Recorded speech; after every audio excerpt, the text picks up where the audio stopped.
Liga de los Pelirrojos, de Arthur Conan Doyle. Capítulo 1.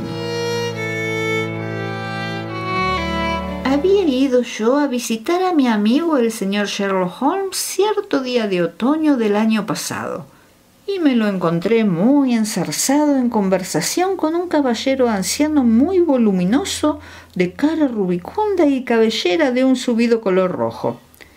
Iba yo a retirarme, disculpándome por mi entremetimiento, pero Holmes me hizo entrar bruscamente de un tirón y cerró la puerta a mis espaldas. «Mi querido Watson, no podía usted venir en mejor momento», me dijo con expresión cordial. «Creí que estaba usted ocupado». «Lo estoy, y muchísimo». «Entonces puedo esperar en la habitación de al lado». «De ninguna manera, señor Wilson. Este caballero ha sido compañero y colaborador mío en muchos de los casos que mayor éxito tuvieron, y no me cabe la menor duda de que también en el de usted me será de la mayor utilidad». El voluminoso caballero hizo mención de ponerse en pie y me saludó con una inclinación de cabeza que acompañó de una rápida mirada interrogadora de sus ojillos medio hundidos en círculos de grasa. «Tome asiento en el canapé», dijo Holmes, dejándose caer otra vez en su sillón y juntando la yema de los dedos como era costumbre suya cuando se hallaba de humor reflexivo. «De sobra sé, mi querido Watson, que usted participa de mi afición a todo lo que es raro y se sale de los convencionalismos y de la monótona rutina de la vida cotidiana. Usted ha demostrado el deleite que eso le produce, como el entusiasmo que le ha impulsado a escribir la crónica de tantas de mis aventurillas, procurando embellecerlas hasta cierto punto, si usted me permite la frase. Desde luego los casos suyos despertaron en mí el más vivo interés», le contesté. «Recordará usted que hace unos días, antes de que nos lanzásemos a abordar el sencillo problema que nos presentaba la señorita Mary Sutherland, le hice la observación de que los efectos raros y las combinaciones extraordinarias debíamos buscarlas en la vida misma, que resulta siempre de una osadía infinitamente mayor que cualquier esfuerzo de la imaginación». «Sí, y yo me permití ponerlo en duda». «En efecto, doctor, pero tendrá usted que venir a coincidir con mi punto de vista, porque, en caso contrario, iré amontonando y amontonando hechos sobre usted hasta que su razón se quiebre bajo su peso y reconozca usted que estoy en lo cierto. Pues bien, el señor Jabez Wilson, aquí presente, ha tenido la amabilidad de venir a visitarme esta mañana, dando comienzo a un relato que promete ser uno de los más extraordinarios que he escuchado desde hace algún tiempo. Me habrá usted oído decir que las cosas más raras y singulares no se presentan con mucha frecuencia unidas a los crímenes grandes, sino a los pequeños, y también, de cuando en cuando, en ocasiones en las que puede existir duda de si en efecto se ha cometido algún hecho delictivo. Por lo que he podido escuchar hasta ahora, me es imposible afirmar si en el caso actual estamos o no ante un crimen. Pero el desarrollo de los hechos es desde luego uno de los más sorprendentes de que he tenido jamás ocasión de enterarme. Quizá, señor Wilson, tenga usted la extremada bondad de empezar de nuevo el relato. No se lo pido únicamente porque mi amigo el doctor Watson no ha escuchado la parte inicial, sino también porque la índole especial de la historia despierta en mí el vivo deseo de oír de labios de usted todos los detalles posibles. Por regla general, me suele bastar una ligera indicación acerca del desarrollo de los hechos para guiarme por los millares de casos similares que se me vienen a la memoria.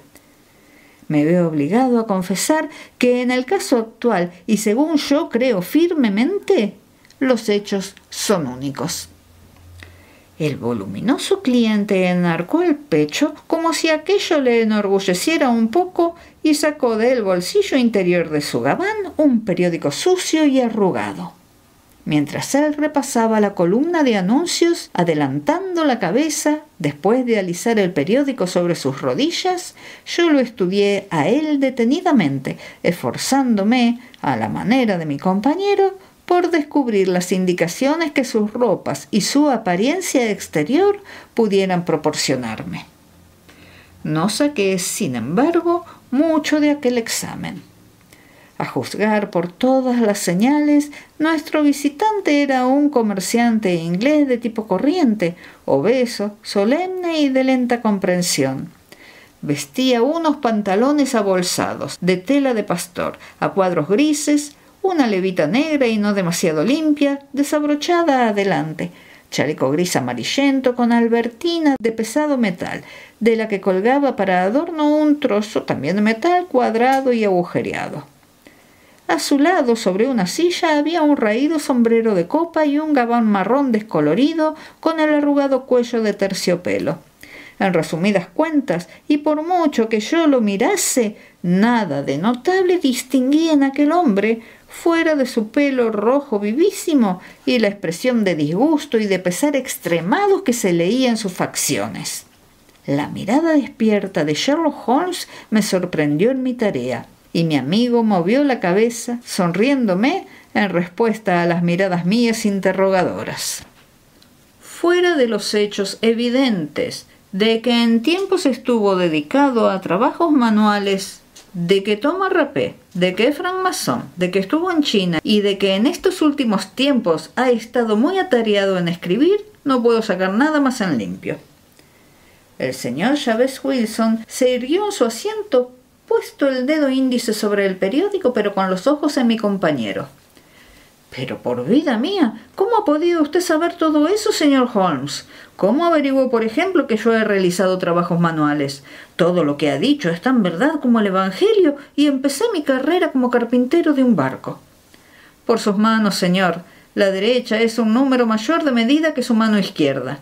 Usted trabajó con ella y los músculos de la misma están más desarrollados». «Bien, pero ¿y lo del rapé y la francmasonería?»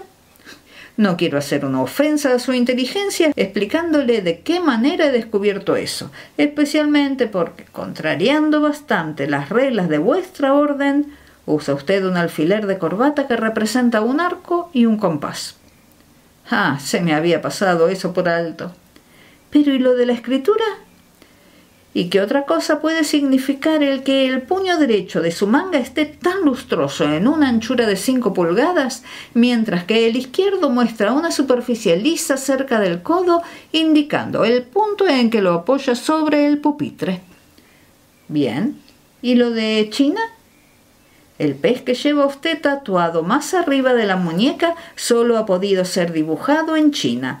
Yo llevo realizado un pequeño estudio acerca de los tatuajes y he contribuido incluso a la literatura que trata de ese tema. El detalle de colorear las escamas del pez con un leve color sonrosado es completamente característico de China. Si además de eso veo colgar de la cadena de su reloj una moneda china, el problema se simplifica aún más. El señor Jabez Wilson se rió con risa torpona y dijo: «No lo hubiera creído. Al principio me pareció que lo que había hecho usted era una cosa por demás inteligente, pero ahora me doy cuenta de que después de todo no tiene ningún mérito». «Comienzo a creer, Watson», dijo Holmes, «que es un error de parte mía al dar explicaciones. Omne ignotum pro magnifico. Como no ignora usted, y si yo sigo siendo tan ingenuo, mi pobre celebridad, mucho o poco, va a naufragar. ¿Puede enseñarme usted ese anuncio, señor Wilson?» «Sí, ya lo encontré», contestó él con su dedo grueso y colorado fijo hacia la mitad de la columna. «Aquí está. De aquí empezó todo. Léalo usted mismo, señor». Le quité el periódico y leí lo que sigue. «A la Liga de los Pelirrojos, con cargo al legado del difunto Hezekiah Hopkins, Penn, Estados Unidos, se ha producido otra vacante que da derecho a un miembro de la Liga a un salario de 4 libras semanales a cambio de servicios de carácter puramente nominal. Todos los pelirrojos sanos de cuerpo y de inteligencia y de edad superior a los 21 años pueden optar al puesto. Presentarse personalmente el lunes a las 11 a Duncan Rose, en las oficinas de la Liga, Pope's Court, número 7, Fleet Street». «¿Qué diablos puede significar esto?», exclamé después de leer 2 veces el extraordinario anuncio. Holmes se rió por lo bajo y se retorció en su sillón, como solía hacer cuando estaba de buen humor. ¿Verdad que esto se sale un poco del camino trillado?, dijo. Y ahora, señor Wilson, arranque desde la línea de salida y no deje nada por contar acerca de usted, de su familia y del efecto que el anuncio ejerció en la situación de usted. Pero antes, doctor, apunte el periódico y la fecha. Es el Morning Chronicle de 27 de abril de 1890, exactamente de hace 2 meses. Muy bien, veamos, señor Wilson. Pues bien, señor Holmes, como le contaba a usted, dijo Jabez Wilson secándose el sudor de la frente. Yo poseo una pequeña casa de préstamos en Coburg Square, cerca de la City. El negocio no tiene mucha importancia y durante los últimos años no me ha producido sino para ir tirando. En otros tiempos podía permitirme tener 2 empleados, pero en la actualidad solo conservo 1, y aún a este me resultaría difícil poder pagarle, de no ser porque se conforma con la mitad de la paga, con el propósito de aprender el oficio. ¿Cómo se llama este joven de tan buen conformar?, preguntó Sherlock Holmes. Se llama Vicente Spaulding, pero no es precisamente un mozalbete. Resultaría difícil calcular los años que tiene. Yo me conformaría con que un empleado mío fuese lo inteligente que es él. Sé perfectamente que él podría ganar el doble de lo que yo puedo pagarle y mejorar de situación. Pero después de todo, si él está satisfecho, ¿por qué voy a revolverle yo el magín? Naturalmente, ¿por qué va a hacerlo usted? Es para usted una verdadera fortuna el poder disponer de un empleado que quiere trabajar por un salario inferior al del mercado. En una época como la que atravesamos, no son muchos los patronos que están en la situación de usted. Me está pareciendo que su empleado es tan extraordinario como su anuncio. Bien, pero también tiene sus defectos ese hombre, dijo el señor Wilson. Por ejemplo, el de largarse por ahí con el aparato fotográfico en las horas en que debería estar cultivando su inteligencia para luego venir y meterse en la bodega, lo mismo que un conejo en la madriguera, a revelar sus fotografías. Ese es el mayor de sus defectos, pero en conjunto es muy trabajador y carece de vicios. Supongo que seguirá trabajando con usted. Sí, señor. Yo soy viudo, nunca tuve hijos, y en la actualidad compone en mi casa él y una chica de 14 años que sabe cocinar algunos platos sencillos y hacer la limpieza. Los 3 llevamos una vida tranquila, señor, y gracias a eso estamos bajo techado, pagamos nuestras deudas y no pasamos de ahí. Fue el anuncio lo que primero nos sacó de quicio. Spaulding se presentó en la oficina hoy hace exactamente 8 semanas, con este mismo periódico en la mano y me dijo: «Ojalá Dios que yo fuese pelirrojo, señor Wilson». Yo le pregunté: «¿De qué se trata?». Y él me contestó: «Pues que se ha producido otra vacante en la Liga de los Pelirrojos. Para quien lo sea, equivale a una pequeña fortuna, y según tengo entendido, son más las vacantes que los pelirrojos, de modo que los albaceas testamentarios andan locos no sabiendo qué hacer con el dinero».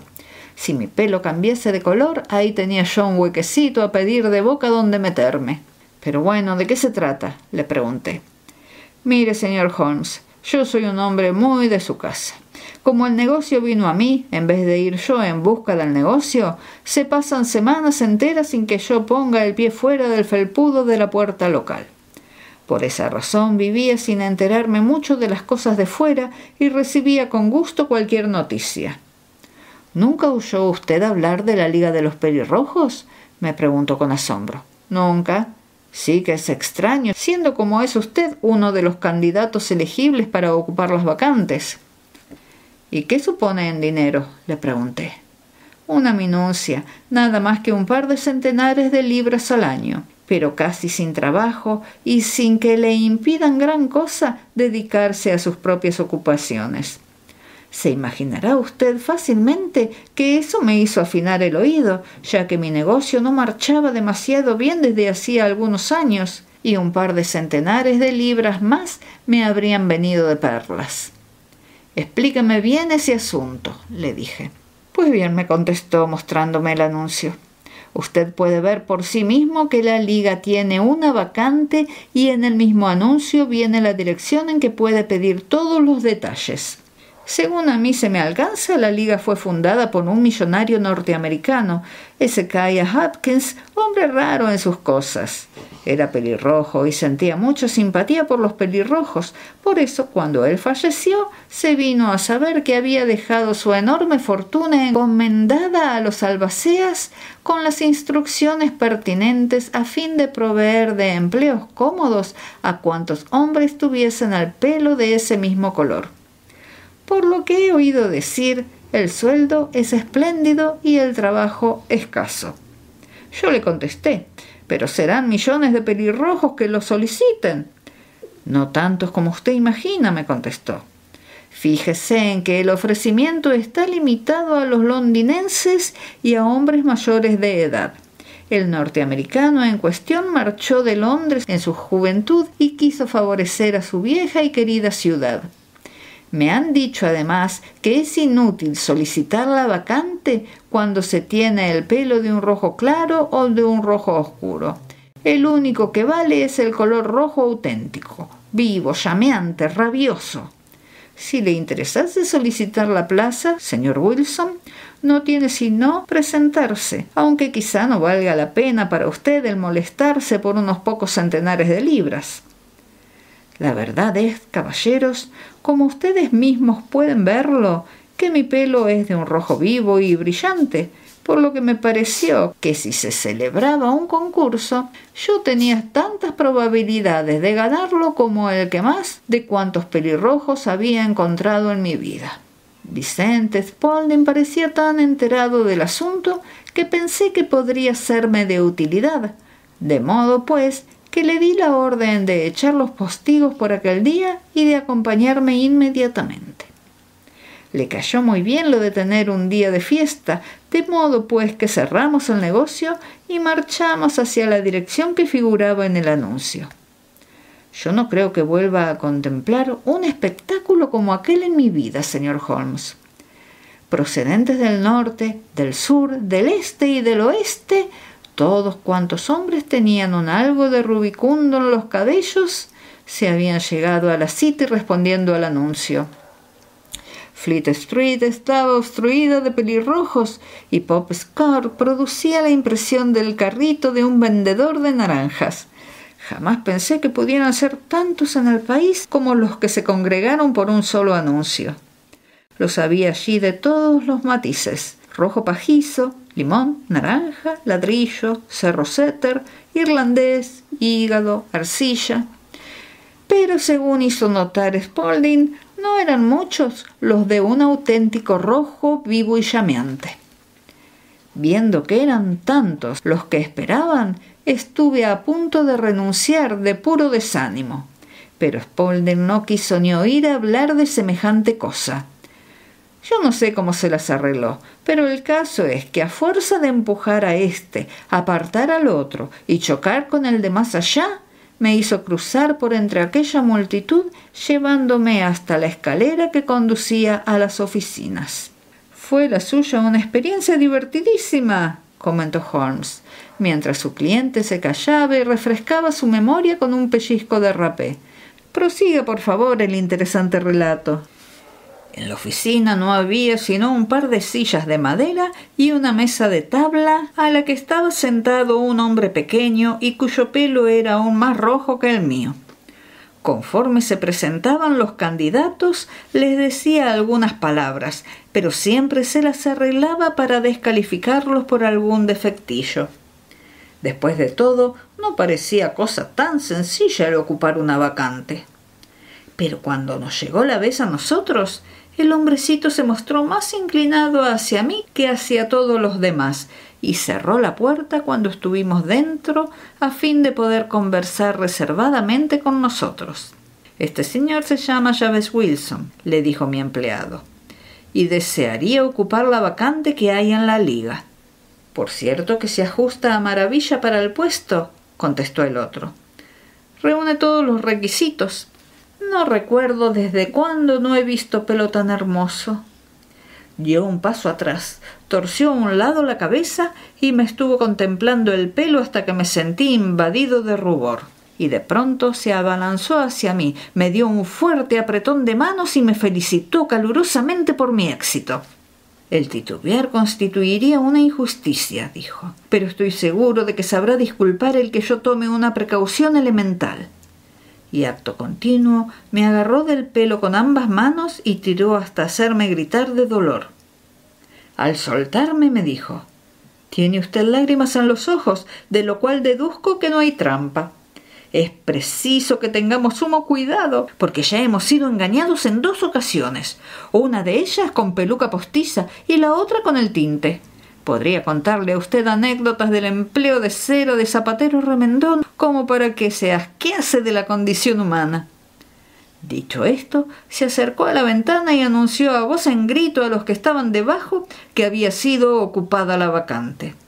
Se alzó un gemido de desilusión entre los que esperaban y la gente se desbandó, no quedando más pelirrojos a la vista que mi gerente y yo.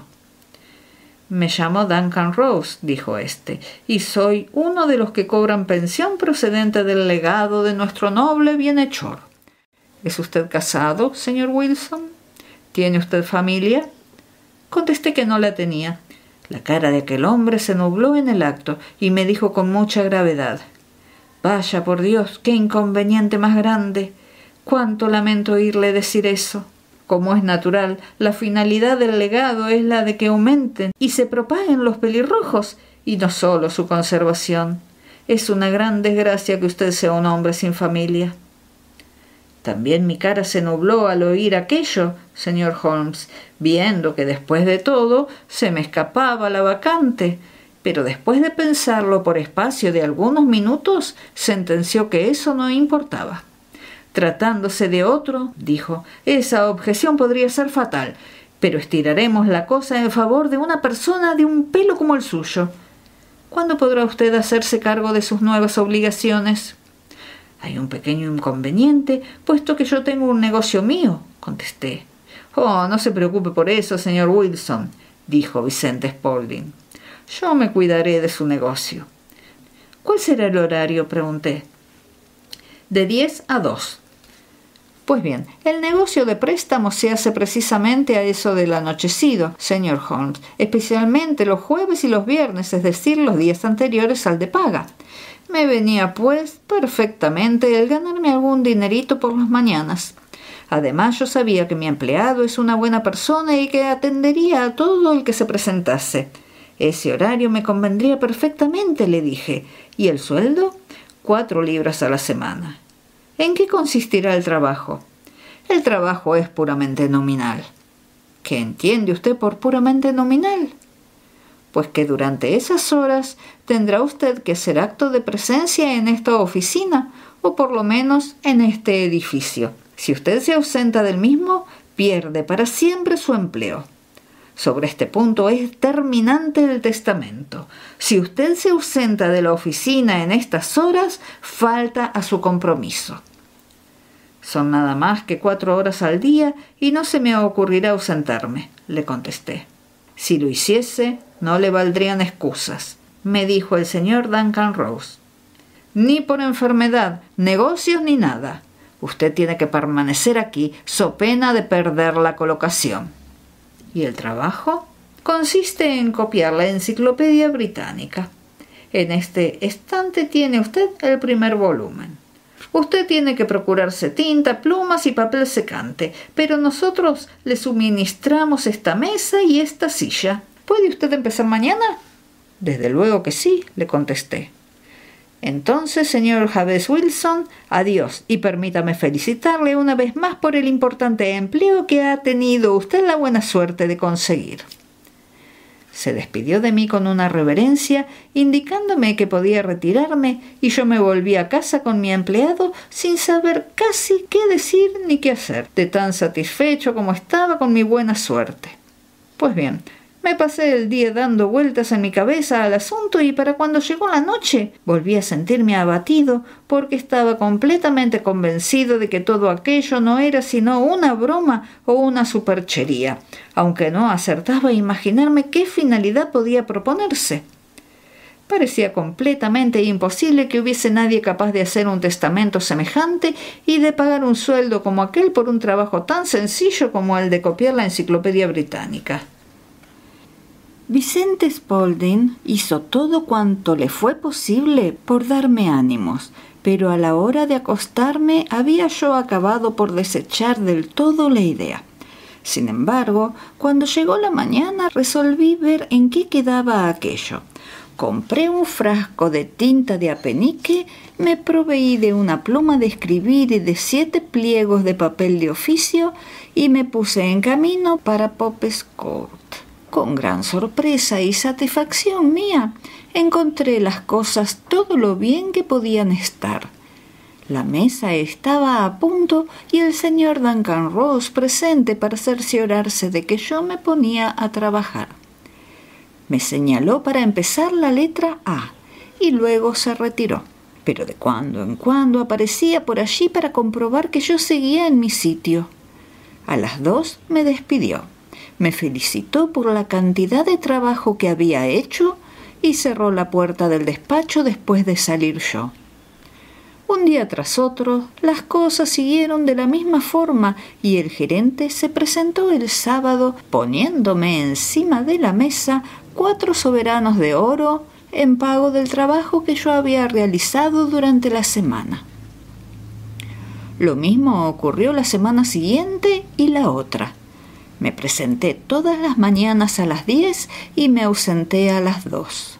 Poco a poco, el señor Duncan Rose se limitó a venir una vez durante la mañana y al cabo de un tiempo dejó de venir del todo. Como es natural, yo no me atreví, a pesar de eso, a ausentarme de la oficina un solo momento, porque no tenía la seguridad de que él no iba a presentarse y el empleo era tan bueno y me venía tan bien que no me arriesgaba a perderlo.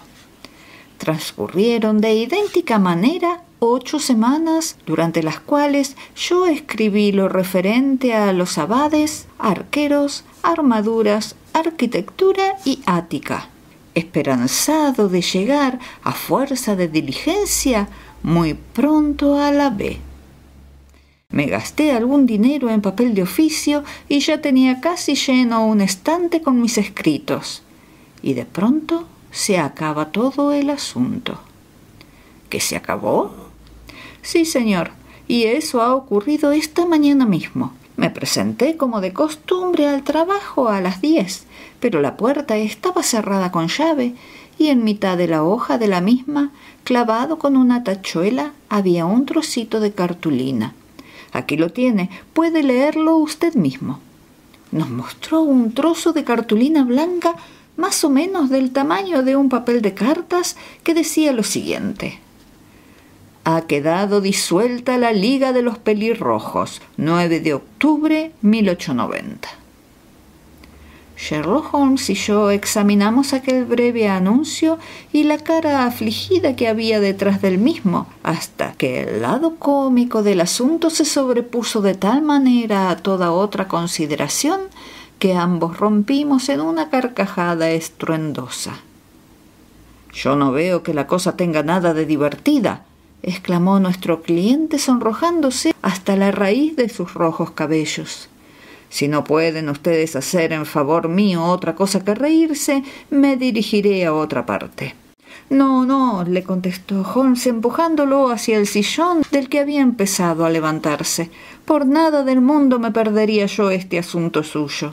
Se sale tanto de la rutina que resulta un descanso. Pero no se me ofenda si le digo que hay en el mismo algo de divertido. Vamos a ver, ¿qué pasos dio usted al encontrarse con ese letrero en la puerta?» «Me dejó de una pieza, señor. No sabía qué hacer. Entré en las oficinas de al lado, pero nadie sabía nada. Por último, me dirigí al dueño de la casa, que es contador y vive en la planta baja, y le pregunté si podía darme alguna noticia sobre lo ocurrido a la Liga de los Pelirrojos. Pero me contestó que jamás había oído hablar de semejante sociedad». Entonces le pregunté por el señor Duncan Rose y me contestó que era la primera vez que oía ese nombre. «Me refiero, señor, al caballero de la oficina número 4, le dije. «¿Cómo? ¿El caballero pelirrojo? ¿Ese mismo? Su verdadero nombre es William Morris. Se trata de un procurador y me alquiló la habitación temporalmente mientras quedaban listas sus propias oficinas. Ayer se trasladó a ellas. ¿Y dónde podría encontrarlo? En sus nuevas oficinas. Me dio su dirección. Eso es King Edward Street, número 17, junto a San Pablo. Marché hacia allí, señor Holmes, pero cuando llegué a esa dirección me encontré con que se trataba de una fábrica de rodilleras artificiales y nadie había oído hablar allí del señor William Morris ni del señor Duncan Rose. ¿Y qué hizo usted entonces?, le preguntó Holmes. Me dirigí a mi casa de 6 Covent Square y consulté con mi empleado. No supo darme ninguna solución, salvo la de decirme que esperase, porque con seguridad que recibiría noticias por carta. Pero esto no me bastaba, señor Holmes. Yo no quería perder una colocación como aquella, así como así. Por eso, como había oído decir que usted llevaba su bondad hasta aconsejar a la pobre gente que lo necesita, me vine derecho a usted. Y obró usted con gran acierto, dijo Holmes. El caso de usted resulta extraordinario y lo estudiaré con sumo gusto. De lo que usted me ha informado, deduzco que aquí están en juego cosas mucho más graves de lo que a primera vista parece. ¿Que si se juegan cosas graves?, dijo el señor Jabez Wilson. Yo, por mi parte, pierdo nada menos que 4 libras semanales. Por lo que a usted respecta, le hizo notar Holmes, no veo que usted tenga queja alguna contra esta extraordinaria liga. Todo lo contrario, por lo que le he oído decir, usted se ha embolsado unas 30 libras, dejando fuera de consideración los minuciosos conocimientos que ha adquirido sobre cuántos temas caen bajo la letra A. A usted no le han causado ningún perjuicio. No, señor, pero quiero saber de esa gente, enterarme de quiénes son y qué se propusieron haciéndome esta jugarreta. Porque se trata de una jugarreta. La broma les salió cara, ya que les ha costado 32 libras. Procuraremos ponerle en claro esos extremos. Empecemos por un par de preguntas, señor Wilson. Ese empleado suyo, que fue quien primero le llamó la atención acerca del anuncio, ¿qué tiempo llevaba con usted? Cosa de un mes. ¿Cómo fue el venir a pedirle empleo? Porque puse un anuncio. ¿No se presentaron más aspirantes que él? Se presentaron en número de 1 docena. ¿Por qué se decidió usted por él? Porque era listo y se ofrecía barato. A mitad de salario, ¿verdad? Sí. ¿Cómo es ese Vicente Spaulding? Pequeño, grueso, muy activo, imberbe, aunque no bajará de los 30 años. Tiene en la frente una mancha blanca de salpicadura de algún ácido. Holmes se irguió en su asiento muy excitado y dijo: «Me lo imaginaba. ¿Nunca se fijó usted en si tiene las orejas agujereadas como para llevar pendientes?» «Sí, señor. Me contó que se las había agujereado una gitana cuando era todavía muchacho». «Ajá», dijo Holmes, recostándose de nuevo en su asiento. «¿Y sigue todavía en casa de usted?» «Sí, señor. No hace sino un instante que lo dejé». ¿Y estuvo bien atendido el negocio de usted durante su ausencia? No tengo ninguna queja, señor. De todos modos, poco es el negocio que se hace por las mañanas. Con eso me basta, señor Wilson. Tendré mucho gusto en exponerle mi opinión acerca de este asunto dentro de un par de días. Hoy es sábado. Espero haber llegado a una conclusión allá para el lunes. Capítulo 2. Veamos, Watson, me dijo Holmes una vez que se hubo marchado nuestro visitante. ¿Qué saca usted en limpio de todo esto? Yo no saco nada, le contesté con franqueza. Es un asunto por demás misterioso. Por regla general, me dijo Holmes, cuanto más estrambótica es una cosa, menos misteriosa suele resultar. Los verdaderamente desconcertantes son esos crímenes vulgares y adocenados, de igual manera que un rostro corriente es el más difícil de identificar. Pero en este asunto de ahora tendré que actuar con rapidez. ¿Y qué va usted a hacer?, le pregunté. Fumar, me respondió. Es un asunto que me llevará sus 3 buenas pipas, y yo le pido a usted que no me dirija la palabra durante 50 minutos. Sherlock Holmes se hizo un ovillo en su sillón, levantando las rodillas hasta tocar su nariz aguileña, y de ese modo permaneció con los ojos cerrados y la negra pipa de arcilla apuntando fuera, igual que el pico de algún extraordinario pajarraco. Yo había llegado a la conclusión de que se había dormido y yo mismo estaba cabeceando, pero Holmes saltó de pronto de su asiento con el gesto de un hombre que ha tomado una resolución y dejó la pipa encima de la repisa de la chimenea diciendo: «Esta tarde toca Sarasate en St. James' Hall. ¿Qué opina usted, Watson? ¿Pueden sus enfermos prescindir de usted durante algunas horas?» «Yo no tengo nada que hacer. Mi clientela no me acapara nunca mucho».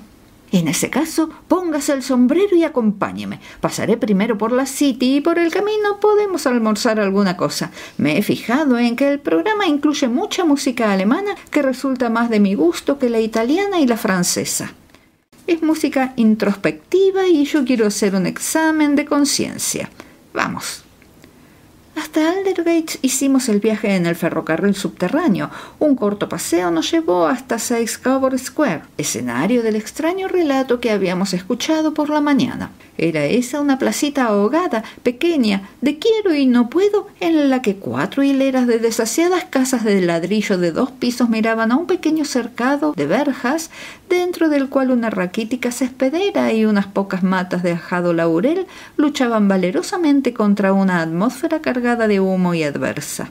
3 bolas doradas y un rótulo marrón con el nombre Chaves Wilson en letras blancas en una casa que hacía esquina servían de anuncio al local en que nuestro pelirrojo cliente realizaba sus transacciones.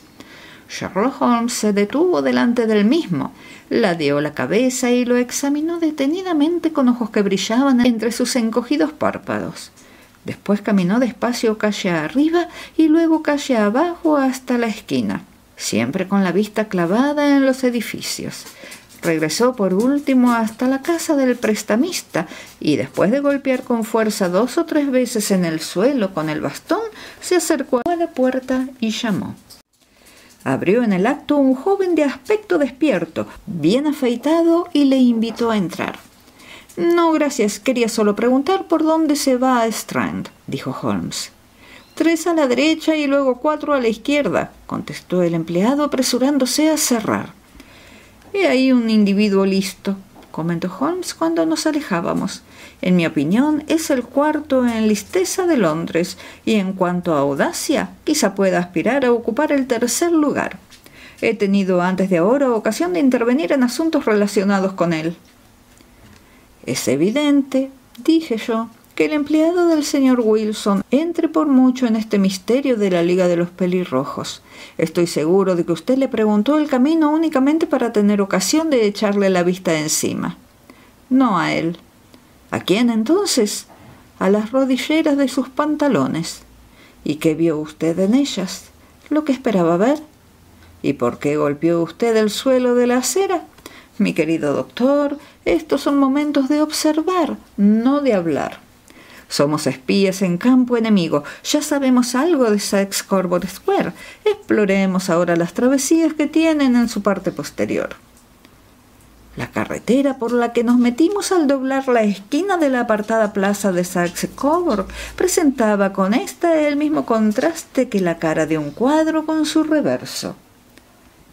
Estábamos ahora en una de las arterias principales por donde discurre el tráfico de la City hacia el norte y hacia el oeste. La calzada se hallaba bloqueada por el inmenso río del tráfico comercial que fluía en una doble marea hacia adentro y hacia afuera, en tanto que los andenes hormigueaban de gentes que caminaban presurosas. Contemplando la hilera de tiendas elegantes y de magníficos locales de negocio, resultaba difícil hacerse a la idea de que, en efecto, desembocasen por el otro lado en la plaza descolorida y muerta que acabábamos de dejar. «Veamos», dijo Holmes, en pie en la esquina y dirigiendo su vista por la hilera de edificios adelante. «Me gustaría poder recordar el orden en que están aquí las casas. Una de mis aficiones es la de conocer Londres al dedillo. Tenemos el Mortimers, el despacho de tabacos, la tiendecita de periódicos, la sucursal Coburg del City and Suburban Bank, el restaurante vegetalista y el depósito de las carrocerías McFarlane. Y con esto pasamos a la otra manzana. Y ahora, doctor, ya hemos hecho nuestro trabajo y es tiempo de que tengamos alguna distracción. Un bocadillo, una taza de café y acto seguido a los dominios del violín, donde todo es dulzura, delicadeza y armonía, y donde no existen clientes pelirrojos que nos molesten con sus rompecabezas. Era mi amigo un músico entusiasta que no se limitaba a su gran destreza de ejecutante, sino que escribía composiciones de verdadero mérito. Permaneció toda la tarde sentado en su butaca, sumido en la felicidad más completa. De cuando en cuando marcaba gentilmente con el dedo el compás de la música, mientras que su rostro de dulce sonrisa y sus ojos ensoñadores se parecían tan poco a los de Holmes el sabueso, a los de Holmes el perseguidor implacable, agudo ágil de criminales, como es posible concebir. Los dos aspectos de su singular temperamento se afirmaban alternativamente y su extremada exactitud y astucia representaban, según yo pensé muchas veces, la reacción contra el humor poético y contemplativo que en ocasiones se sobreponía dentro de él. Ese vaivén de su temperamento lo hacía pasar desde la más extrema languidez a una devoradora energía, y según yo tuve oportunidad de saberlo bien, no se mostraba nunca tan verdaderamente formidable como cuando se había pasado días enteros descansando ociosamente en su sillón, entregado a sus improvisaciones y a sus libros de letra gótica. Era entonces cuando le acometía de súbito el anhelo vehemente de la caza, y cuando su brillante facultad de razonar se elevaba hasta el nivel de la intuición, llegando al punto de que quienes no estaban familiarizados con sus métodos le mirasen de soslayo, como a persona cuyo saber no era el mismo de los demás mortales. Cuando aquella tarde lo vi tan arrebujado en la música de St. James Hall, tuve la sensación de que quizás se le venían encima malos momentos a aquellos en cuya persecución se había lanzado. «Seguramente que querrá usted ir a su casa, doctor», me dijo cuando salíamos. «Sí, no estaría de más. Y yo tengo ciertos asuntos que me llevarán varias horas. De la plaza de Coburg es cosa grave». «¿Cosa grave? ¿Por qué?» «Está preparándose un gran crimen. Tengo toda clase de razones para creer que llegaremos a tiempo de evitarlo. Pero el ser hoy sábado complica bastante las cosas. Esta noche lo necesitaré a usted». «¿A qué hora?» «Con que venga a las 10 será suficiente. Estaré a las 10 en Baker Street». «Perfectamente. Oiga, doctor, échese el revólver al bolsillo porque quizá la cosa sea peligrosilla». Me saludó con un vaivén de la mano, giró sobre sus tacones y desapareció instantáneamente entre la multitud. Yo no me tengo por más torpe que mis convecinos, pero siempre que tenía que tratar con Sherlock Holmes me sentía como atenazado por mi propia estupidez. En este caso de ahora, yo había oído todo lo que él había oído, había visto lo que él había visto, y sin embargo, era evidente a juzgar por sus palabras que él veía con claridad no solamente lo que había ocurrido, sino también lo que estaba a punto de ocurrir, mientras que a mí se me presentaba todavía todo el asunto como grotesco y confuso. Mientras iba en coche hasta mi casa de Kensington, medité sobre todo lo ocurrido, desde el extraordinario relato del pelirrojo copista de la enciclopedia hasta la visita a Saxe Coburg Square y las frases ominosas con que Holmes se había despedido de mí. ¿Qué expedición nocturna era aquella y por qué razón tenía yo que ir armado? ¿Dónde iríamos y qué era lo que teníamos que hacer? Holmes me había insinuado que el empleado barbilampiño del prestamista era un hombre temible, un hombre que quizás estaba desarrollando un juego de gran alcance. Intenté desenredar el enigma, pero renuncié a ello con desesperanza, dejando de lado el asunto hasta que la noche me trajese una explicación. Eran las 9:15 cuando salí de mi casa y me encaminé, cruzando el parque y siguiendo por Oxford Street hasta Baker Street. Había parados delante de la puerta 2 coches Hanso y al entrar en el vestíbulo oí ruido de voces en el piso superior. Al entrar en la habitación de Holmes, encontré a éste en animada conversación con 2 hombres, en uno de los cuales reconocí al agente oficial de policía Peter Jones. El otro era un hombre alto, delgado, caritristón, de sombrero muy lustroso y levita abrumadoramente respetable.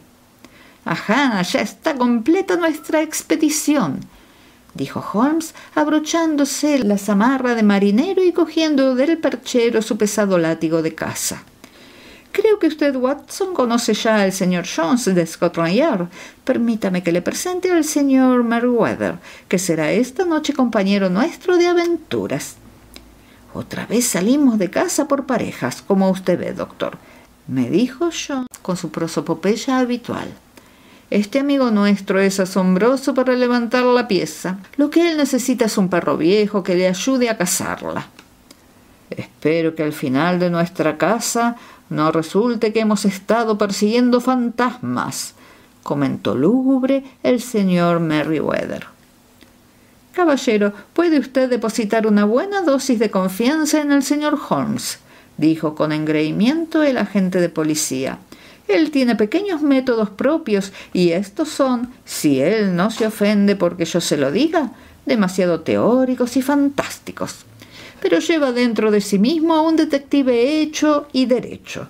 No digo nada de más afirmando que en 1 o 2 ocasiones, tales como el asunto del asesinato de Sholto y del tesoro de Agra, ha andado más cerca de la verdad que la organización policíaca».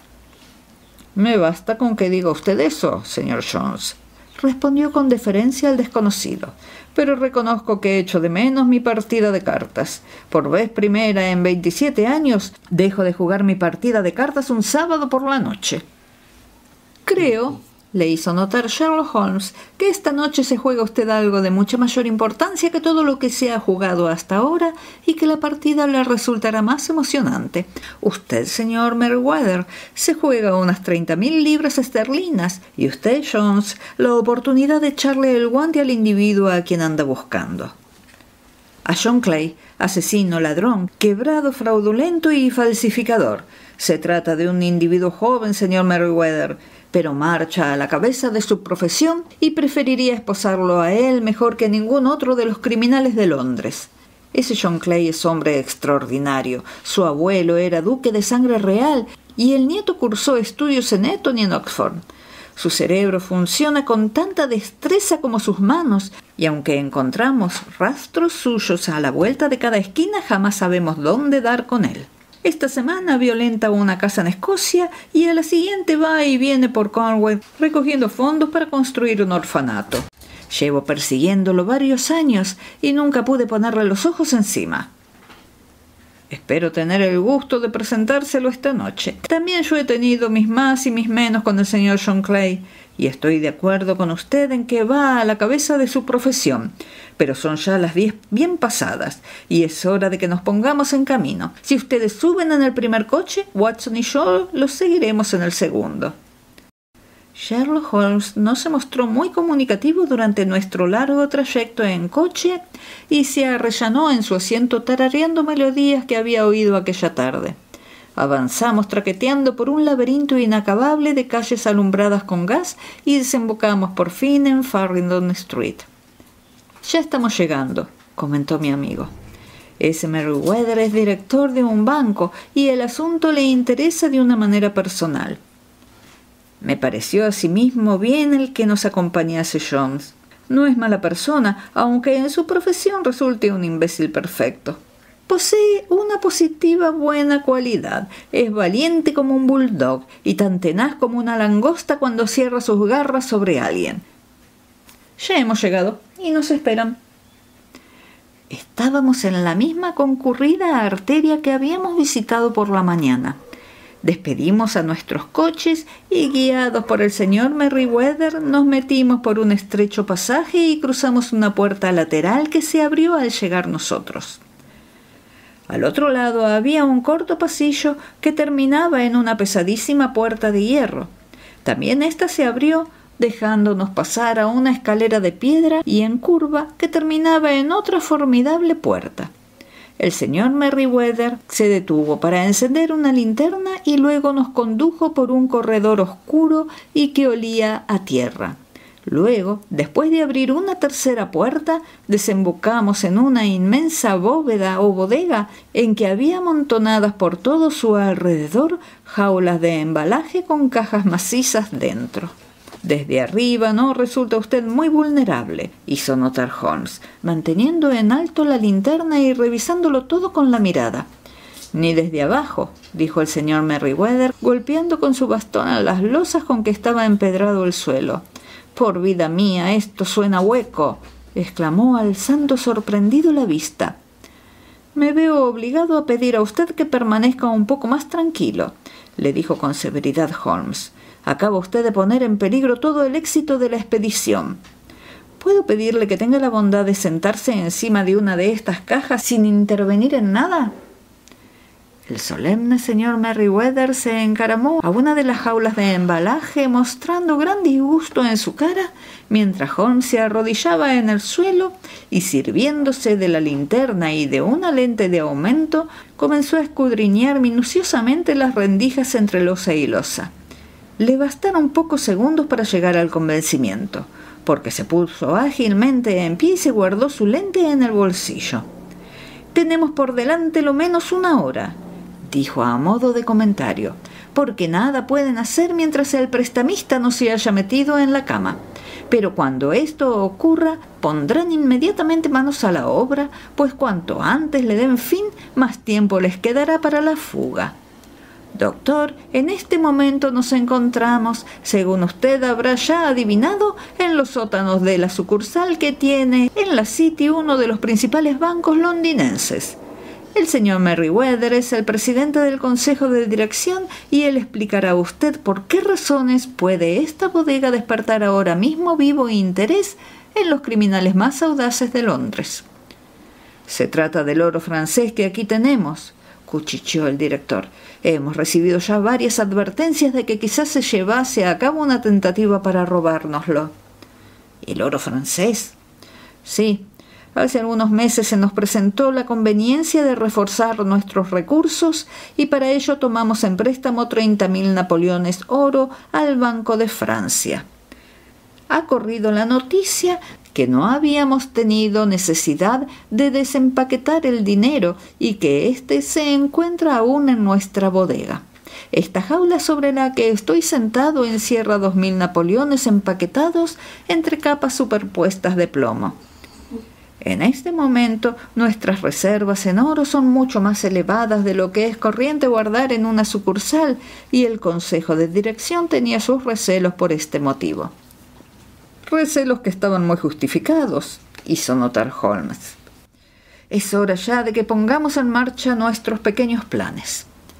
Calculo que de aquí a una hora las cosas habrán hecho crisis. Para empezar, señor Merriweather, es preciso que corra la pantalla de esta linterna sorda». «¿Y vamos a permanecer en la oscuridad?» «Eso me temo. Traje conmigo un juego de cartas, pensando que, en fin de cuentas, siendo como somos una party carré, quizá no se quedará usted sin echar su partidita habitual. Pero según he observado, los preparativos del enemigo se hallan tan avanzados que no podemos correr el riesgo de tener luz encendida. Y antes que nada, tenemos que tomar posiciones. Esta gente es temeraria y aunque los situaremos en desventaja, podrían causarnos daño si no andamos con cuidado. Yo me situaré detrás de esta jaula y usted escóndase detrás de aquellas. Cuando yo los enfoque con una luz, ustedes los cercan rápidamente. Si ellos hacen fuego, no sienta remordimientos de tumbarlos a tiros, Watson». Coloqué mi revólver con el gatillo levantado sobre la caja de madera detrás de la cual estaba yo parapetado. Holmes corrió la cortina delantera de su linterna y nos dejó sumidos en negra oscuridad, en la oscuridad más absoluta en que yo me encontré hasta entonces. El olor del metal caliente seguía atestiguándonos que la luz estaba encendida, pronta a brillar instantáneamente. Aquellas súbitas tinieblas y el aire frío y húmedo de la bodega ejercieron una impresión deprimente y amortiguadora sobre mis nervios, tensos por la más viva expectación. «Solo les queda un camino para la retirada», cuchicheó Holmes, «el de volver a la casa y salir a Saxe Coburg Square. Habrá usted hecho lo que yo le pedí, ¿verdad? Un inspector y 2 funcionarios esperan en la puerta delantera. Entonces les hemos tapado todos los agujeros. Silencio, pues, y a esperar». Qué larguísimo resultó aquello.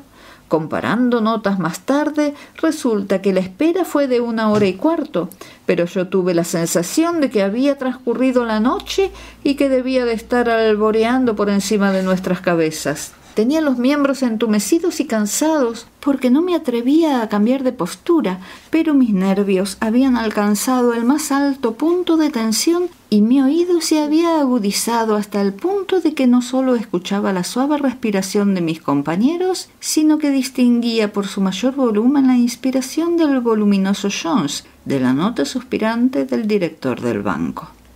Desde donde yo estaba, podía mirar por encima del cajón hacia el piso de la bodega. Mis ojos percibieron de pronto el brillo de una luz. Empezó por ser nada más que una leve chispa en las losas del empedrado y luego se alargó hasta convertirse en una línea amarilla, pero de pronto, sin ninguna advertencia ni ruido, pareció abrirse un desgarrón y apareció una mano blanca, femenina casi, que tanteó por el centro de la pequeña superficie de luz. Por espacio de 1 minuto o más, sobresalió la mano del suelo con sus inquietos dedos. Se retiró luego tan súbitamente como había aparecido y todo volvió a quedar sumido en la oscuridad, menos una chispita cárdena, reveladora de una grieta entre las losas. Pero esa desaparición fue momentánea. Una de las losas, blancas y anchas, giró sobre uno de sus lados produciendo un ruido chirriante de desgarramiento, dejando abierto un hueco cuadrado por el que se proyectó hacia afuera la luz de una linterna.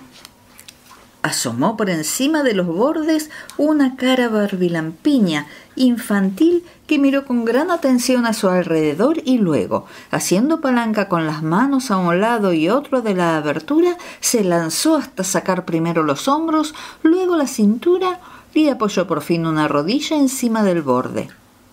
Un instante después se irguió en pie a un costado del agujero, ayudando a subir a un compañero, delgado y pequeño como él, de cara pálida y una mata de pelo de un rojo vivo. «No hay nadie», cuchicheó. «¿Tienes el cortafrío y los talegos?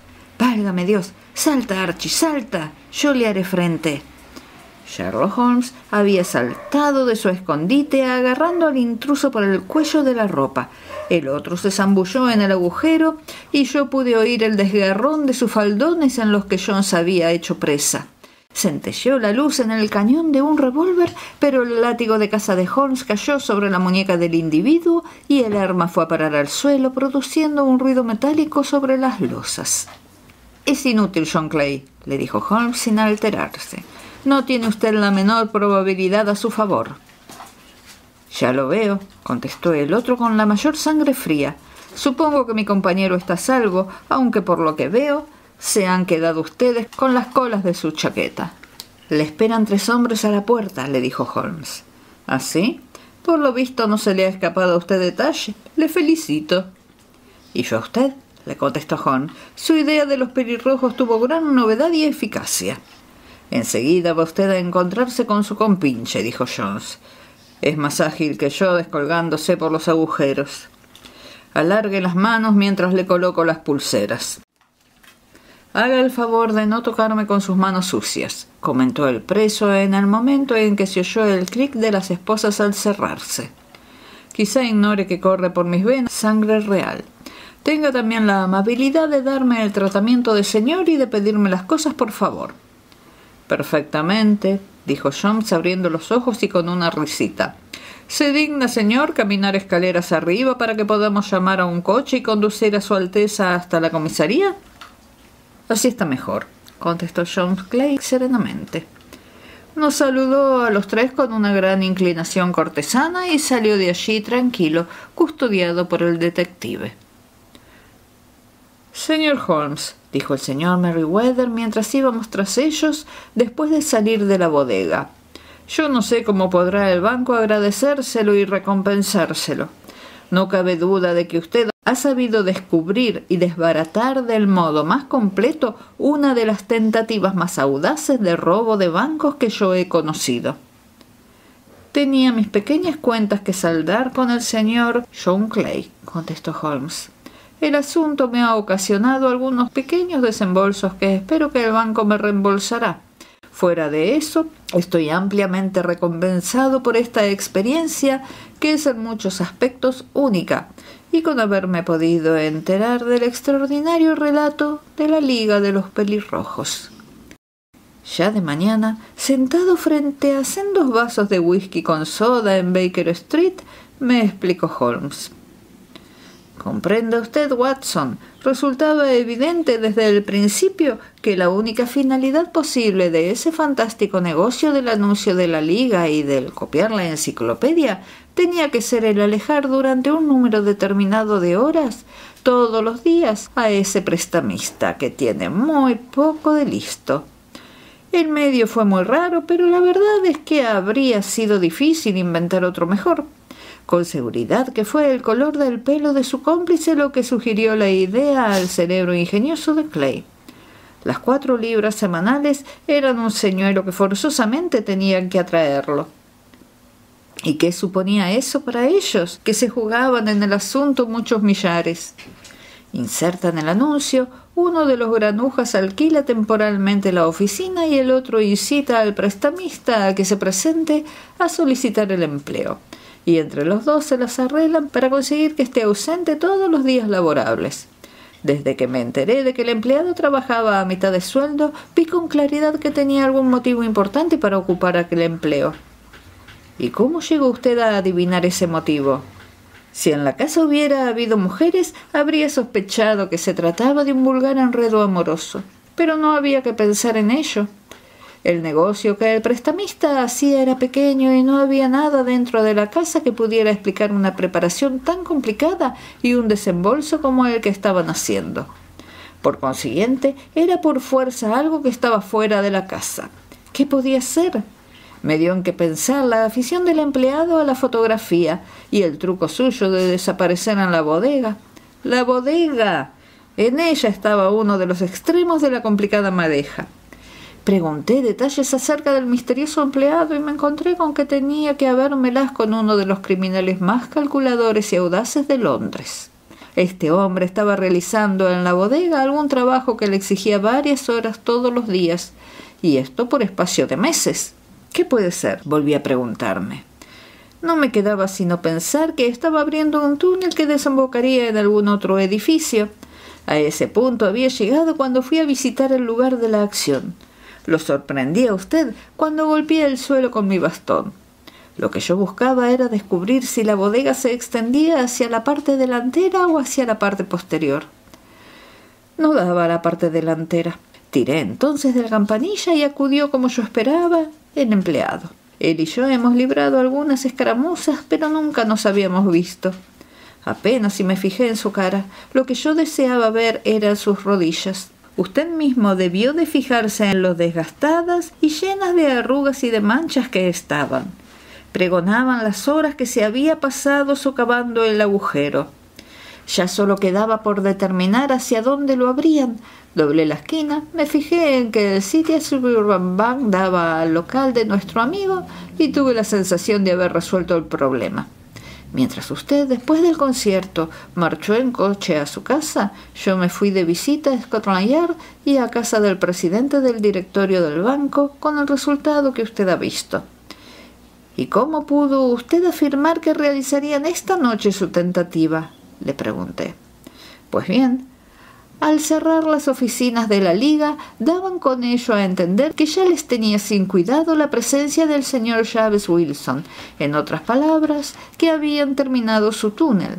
Pero resultaba fundamental que lo aprovechasen pronto, ante la posibilidad de que fuese descubierto o el oro trasladado a otro sitio. Les convenía el sábado mejor que otro día cualquiera, porque les proporcionaba 2 días para huir. Por todas esas razones yo creí que vendría de esta noche. «Hizo usted sus deducciones magníficamente», exclamé con admiración sincera. «La cadena es larga, pero sin embargo todos sus eslabones suenan a cosa cierta». «Me libró de mi fastidio», contestó Holmes bostezando. «Por desgracia, ya estoy sintiendo que otra vez se apodera de mí. Mi vida se desarrolla en un largo esfuerzo para huir de las vulgaridades de la existencia. Estos pequeños problemas me ayudan a conseguirlo». «Y es usted un benefactor de la raza humana», le dije yo. Holmes se encogió de hombros y contestó a modo de comentario: «Pues bien, en fin de cuentas, quizá tengan alguna pequeña utilidad. L'homme c'est rien, l'ouvre c'est tout», según escribió Gustave Flaubert a George Sand.